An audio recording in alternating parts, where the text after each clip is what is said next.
എല്ലാവർക്കും ലാലീസ് കിച്ചണിലേക്ക് സ്വാഗതം. ഇന്ന് ഞാനിവിടെ തയ്യാറാക്കാൻ പോകുന്ന ബീഫ് ഉലർത്തിയതാണ്. ഇതിന് വേണ്ട ഇൻഗ്രീഡിയൻസ് എന്തൊക്കെയാണെന്ന് നമുക്ക് നോക്കാം.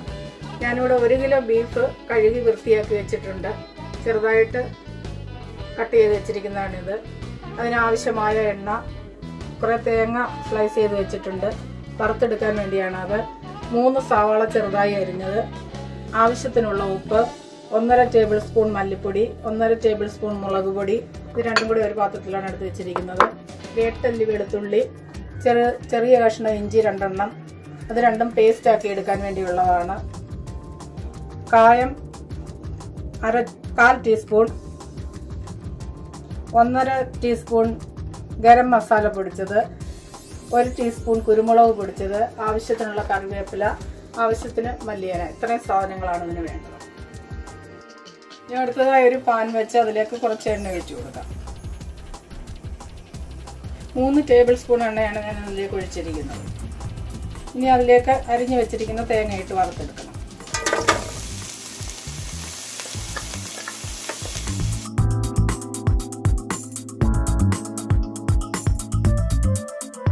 തേങ്ങ മൂത്ത് വരുന്ന സമയം കൊണ്ട് നമുക്ക് വെളുത്തുള്ളി ഇഞ്ചി പേസ്റ്റ് ആക്കി എടുക്കാം.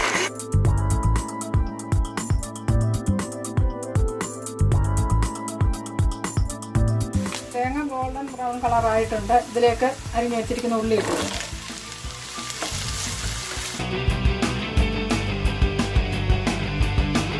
ഇതിലേക്ക് 1 ടീസ്പൂൺ ഉപ്പ് ഇട്ട് കൊടുക്കാം. 1/2 ടീസ്പൂൺ മഞ്ഞൾപ്പൊടി ഇട്ട് കൊടുക്കാം.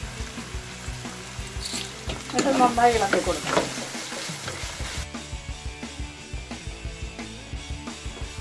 ഇതിലേക്ക് വെളുത്തുള്ളി ഇഞ്ചി പേസ്റ്റ് ഇട്ട് കൊടുക്കാം.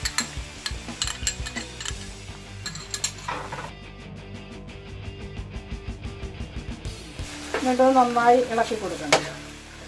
ഉള്ളി വഴണ്ട് വരുന്നിടം വരെ നന്നായി ഇളക്കി കൊടുക്കണം.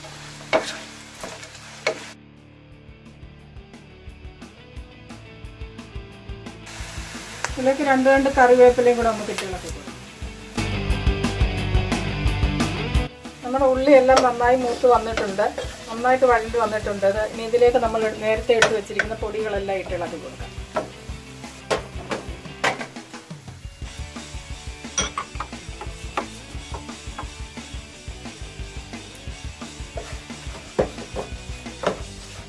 പൊടികളുടെ പച്ചമണം മാറുന്നിടം വരെ നന്നായിട്ട് ഇളക്കി കൊടുക്കണം.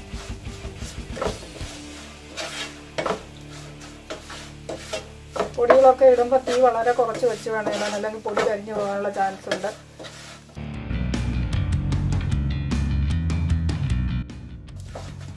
അങ്ങനെ പൊടിയെല്ലാം നന്നായി മൂത്ത് വന്നിട്ടുണ്ട്.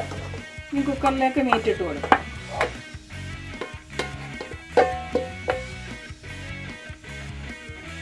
നമ്മൾ നേരത്തെ വഴറ്റി വെച്ചിരിക്കുന്ന മിക്സ് എല്ലാം കൂടി ഇതിനകത്തേക്ക് ഇളക്കി വെക്കണം. ഇതിലേക്ക് ഒരു ചെറിയ നാരങ്ങയുടെ പകുതി അതിൻ്റെ നീരെടുത്ത് വെച്ചിരിക്കുന്നത്, 1 ടേബിൾ സ്പൂൺ തൈര്, ഇതെല്ലാം കൂടി ഇട്ട് നന്നായി മിക്സ് ചെയ്തെടുക്കണം. ഈ മീറ്റ് നല്ല സോഫ്റ്റ് ആവാൻ വേണ്ടിയാണ് തൈരും നാരങ്ങ നീരും ഒക്കെ ചേർക്കുന്നത്. ഇതിലേക്ക് വെള്ളം ഒന്നും ചേർത്ത് കൊടുക്കേണ്ട ആവശ്യമില്ല.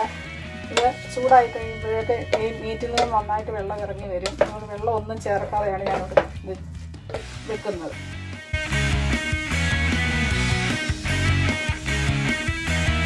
അപ്പം മീറ്റെല്ലാം കുക്കറിലാക്കിയിട്ടുണ്ട്. ഇനി 4 വിസിലാണ് ഞാനിവിടെ കേൾപ്പിക്കുന്നത്. ഓരോരുത്തരുടെയും കുക്കറിൻ്റെ അനുസരിച്ചിരിക്കും വിസിലിൻ്റെ എണ്ണമൊക്കെ, മീറ്റിൻ്റെയും കുക്കറിൻ്റെയും ഒക്കെ അനുസരിച്ചിരിക്കും. അപ്പം ഇവിടെ ഞാൻ 4 വിസിലാകുമ്പോൾ ഇത് ഓഫ് ചെയ്തിടുകയാണ് ചെയ്യുന്നത്. പിന്നെ വെള്ളമൊക്കെ നന്നായി വെറ്റിച്ചെടുക്കുകയാണ് ചെയ്യുന്നത്. നമുക്ക് കുക്കർ തുറന്ന് നോക്കാം.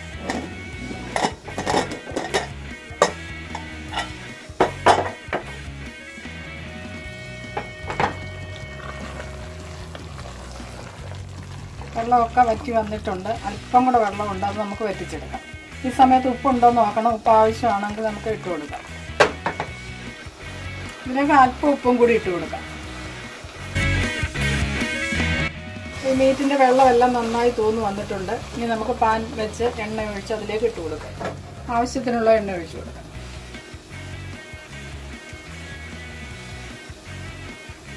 ഈ എണ്ണയിലേക്ക് അല്പം കടുകിട്ട് പൊട്ടിച്ചെടുക്കാം.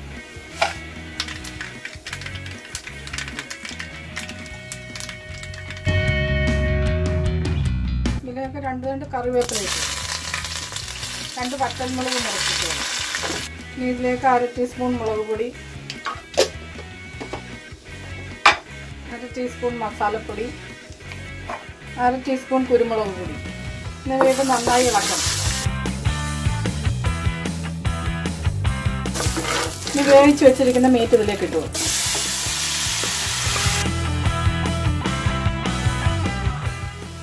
ബീഫൊക്കെ നന്നായി മൂത്ത് വന്നിട്ടുണ്ട്. ഇനി ഇതിലേക്ക് അല്പം മല്ലിയില ഇട്ട് കൊടുക്കാം.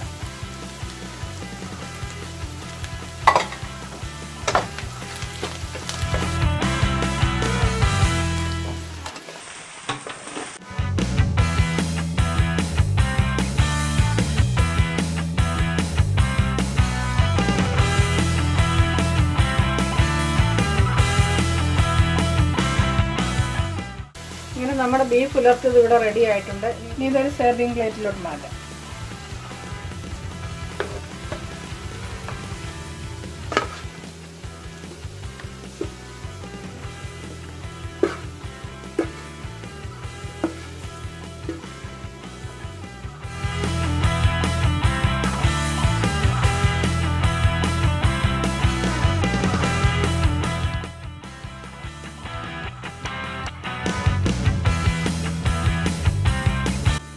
അങ്ങനെ നമ്മുടെ അടിപൊളി ബീഫ് ഉലർത്തിയത് ഇവിടെ റെഡി ആയിട്ടുണ്ട്. എല്ലാവരും ഇത് ട്രൈ ചെയ്ത് നോക്കണം. വളരെ എളുപ്പമാണ് ഇത് ഉണ്ടാക്കിയെടുക്കാൻ. നല്ല ടേസ്റ്റി ആയിട്ടുള്ളൊരു വിഭവമാണിത്. എല്ലാവരും ഇത് ട്രൈ ചെയ്ത് നോക്കണം. ഈ വീഡിയോ ഇഷ്ടമായാൽ എല്ലാവരും ലൈക്ക് ചെയ്യാനും ഷെയർ ചെയ്യാനും മറക്കരുത്. അടുത്ത റെസിപ്പിയായി നമുക്ക് വീണ്ടും കാണാം. Thank you.